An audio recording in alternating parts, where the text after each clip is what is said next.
Previously on Backpacker Diaries.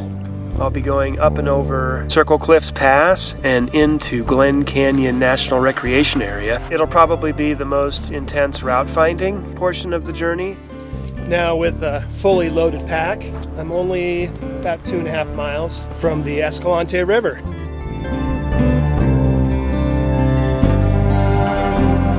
Pastel walls and painted lights, wordless time and broken. Nothing more than blue dreams. Today's April 24th, 2018. I found camp in a side canyon about 10 miles upstream from Coyote Gulch last night, and yesterday enjoyed hiking, or mostly wading, about 10 miles down through Escalante River from Scorpion Gulch, having covered about 18 of the 28 total miles in the river. Today I'll see how far I can get, maybe stop in Stevens Canyon, right by Stevens Arch there, right before Coyote Gulch. We'll see how I go. Really enjoyed the wildlife, the beautiful lizards and variety of birds, and even some bats last night that were flying around also this morning. Walking through the river definitely takes some getting used to. With experience, one starts to see patterns in how the water flows. Where the water tends to be deepest, for example, on the upstream side of big rocks, it tends to dig out soil and sand from in front of those big rocks, while sometimes, depending on the current, leaving a nice sandbar on the downstream side of those big rocks. So noticing those sorts of patterns will help a river hiker navigate and avoid the deepest sections of the river. And with that, I'll see how I go here on day 7.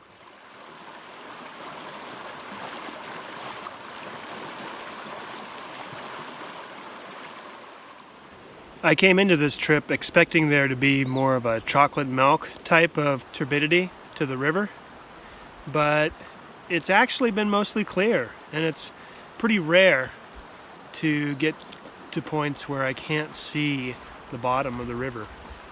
There are times when that does occur though, so for a river hike like this, I would say it's especially important to bring your hiking poles. Not just for the balance sake, having that 3 points of contact, but also as a way to probe the river in front of you, which may be out of sight. Once you stick your pole down, you can get a sense of how deep it is and whether or not you're willing and able to go through that type of depth at the moment. I'd also say that bringing your baskets for the bottom of the pole is helpful too, so that your pole isn't sinking into the sand as much. I've been able to get by with just the one basket on one pole, but the other pole is without a basket. I could definitely feel that sinking into the softer sand and the quicksand-like areas as well. Which brings me to another point.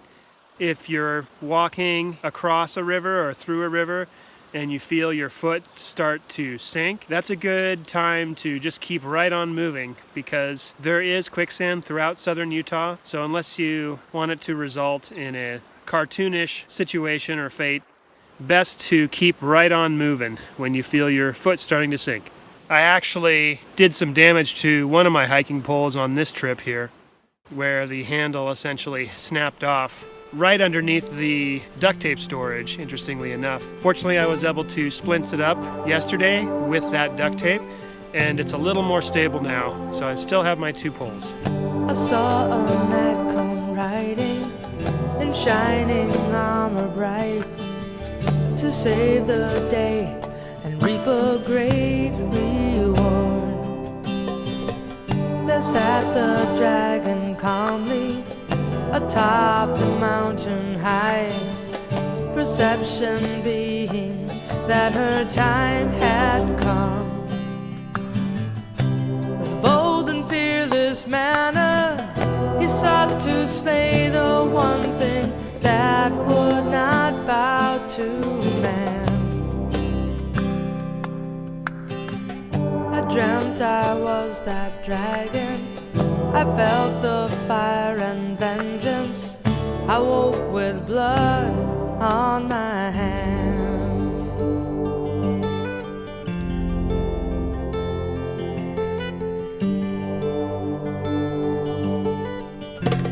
This lizard has some moves that I haven't seen before in other lizards. Will you show me what you were doing before?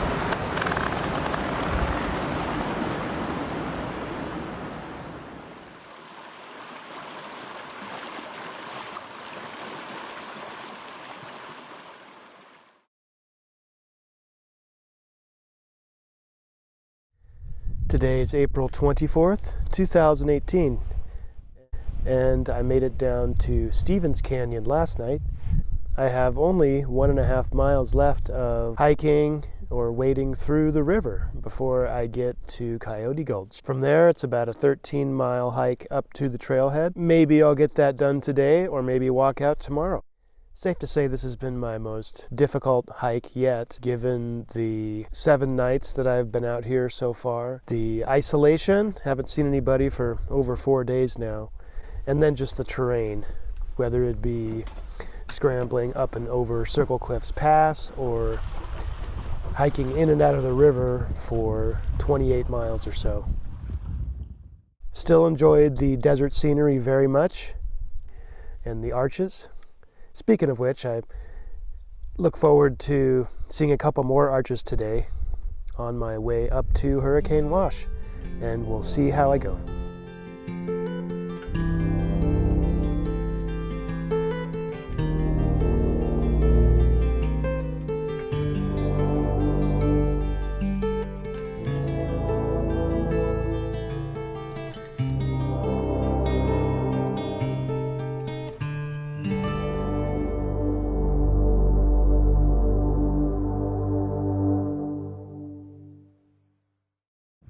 Yeah, after walking like 28 miles in and out of the river, this is still the most sketchy hazard that I've seen so far. Yeah.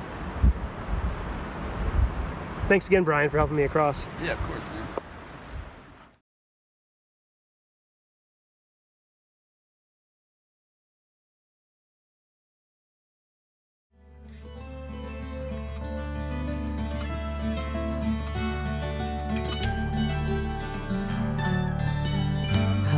The moon, how clear the sound, how fine the night, how blow the wind across the canyon, how blow the winds across the canyon, how blow the winds across the canyon, how blow the winds across the canyon.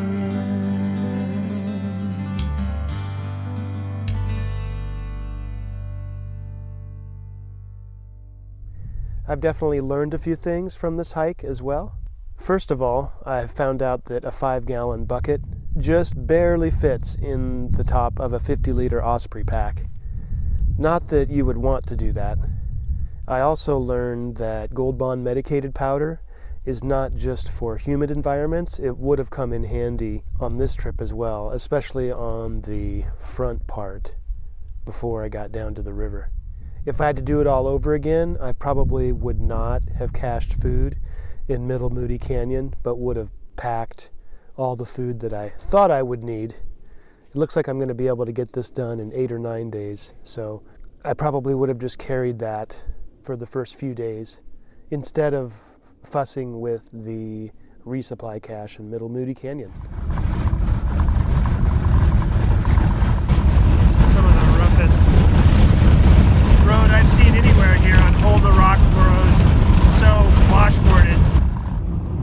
Today's August 26th, 2018. Big thanks to Dawn and Sue for getting me back to Escalante on that long washboarded bumpy road that is Hole in the Rock Road. You can check out Dawn's YouTube channel called Dawn Welsh at the link in the upper corner there. I ended up camping in Coyote Gulch last night after enjoying the natural bridge and the cliff arch and meeting a number of hikers that were out and about in what is really the most popular part of Escalante Grand Staircase area. Laid down for a siesta in the shade, and sure enough, I ended up staying the night after going 6 or 7 miles. So this morning, I found that I was camped pretty close to Jacob Hamlin Arch, one of the main features of the gulch. From there, I hiked about 7 miles up to the Hurricane Wash Trailhead, where I saw one of those nice folks that I met the day before on the trail. With them, I was able to hitch a ride all the way back into the town of Escalante. Pretty bumpy. And pick up my car where it was parked at Escalante Outfitters. Was definitely feeling a little more stress yesterday after almost sliding off the slick rock down that drop of 30 feet. Was really grateful that Brian came along. He was the first person I had seen in 5 days, and he was able to spot me and sort of lend some support in my sort of still fairly heavy load of a pack trying to get across this sand that was on top of the slick rock there. That was definitely the sketchiest part of the whole trip, was that rather exposed and, for me, steep enough incline to be nervous, at least on the way up. Looking down Coyote Gulch towards the river, it didn't look that bad as shown in the picture or the video here, but yeah, was definitely a little shaken from that, and happy to take an extra night in Coyote Gulch. It's nice to be back in an area with established campsites too, after a couple of nights of campsite selection that I'm not especially proud of near the Escalante River.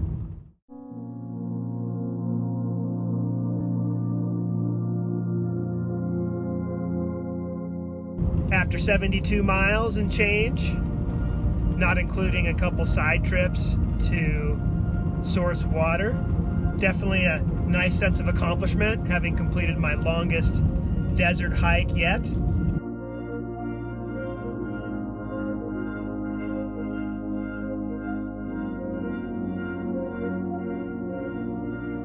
This time on section 6 of the Hayduke Trail.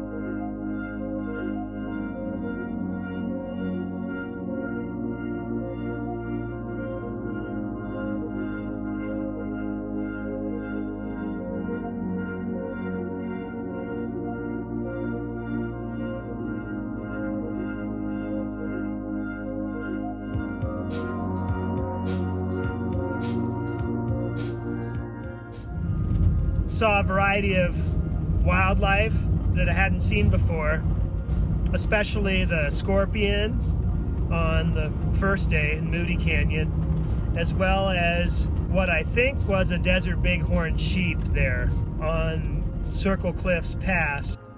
Definitely a fun challenge, but I think I'll be getting an inReach before I attempt another super remote trip such as this. That's all for now. See you next time.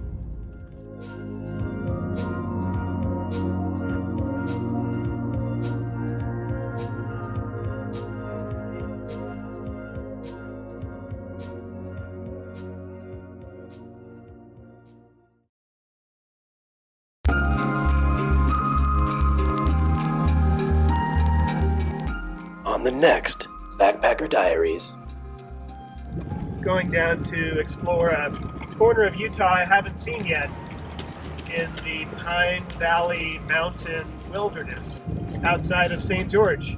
It's definitely nice to get back into the Alpine Meadows type of terrain. Definitely a shared use trail here. Saw some bike tracks as well.